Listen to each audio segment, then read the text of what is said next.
আমাদের রাজ্যের প্রাক্তন যুব কংগ্রেস সভাপতি রাকু দাস উনি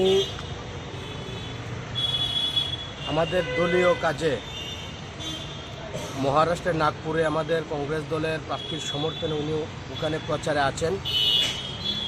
তার মধ্যে আমরা গত দুদিন ধরে আমরা লক্ষ্য করছি যে রাকু দাসের নামে মিথ্যে ফেক আইডি তৈরি করে রাকু দাসের ভাবমূর্তিকে নষ্ট করে দেওয়ার জন্য একটা কুচক্র, একটা চক্রান্ত চালিয়ে যাচ্ছে।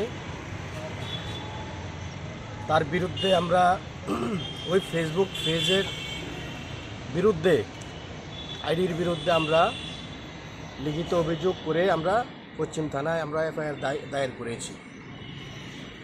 আমরা চাই যে কোনো অবস্থায় যাতে আমাদের প্রাক্তন যুব কংগ্রেস সভাপতি রাকু দাসের ভাবমূর্তি নষ্ট না হয়। ওই চক্রান্তকারীরা চাইছেন যে রাকু দাস যেহেতু সারা দেশ জুড়ে যুব কংগ্রেসের একজন পরিচিত একটা মুখ হয়ে দাঁড়িয়ে যাচ্ছে, একটা চক্রান্ত করে ওনাকে থামিয়ে দেওয়ার জন্য, আটকে দেওয়ার জন্য চেষ্টা করছে। এটাই মূলত তার উদ্দেশ্য। এই উদ্দেশ্যে সেই ফেক আইডি তৈরি করে মানুষকে বিভ্রান্ত করার চেষ্টা করছে। এমনি কাউকে কি আইডেন্টিফাই করতে পেরেছেন আপনারা? আমরা তো এখনও কোনো আইডেন্টিফাই করতে পারিনি যে কে বা কাহারা করছে। আমরা সমস্ত তথ্য আমরা মামলায় নথিভুক্ত করে দিয়েছি। এখন আইনিভাবে প্রশাসন দেখবে। আপনার পরিচয়টা এবং আপনারা কোনখান থেকে এসেছেন?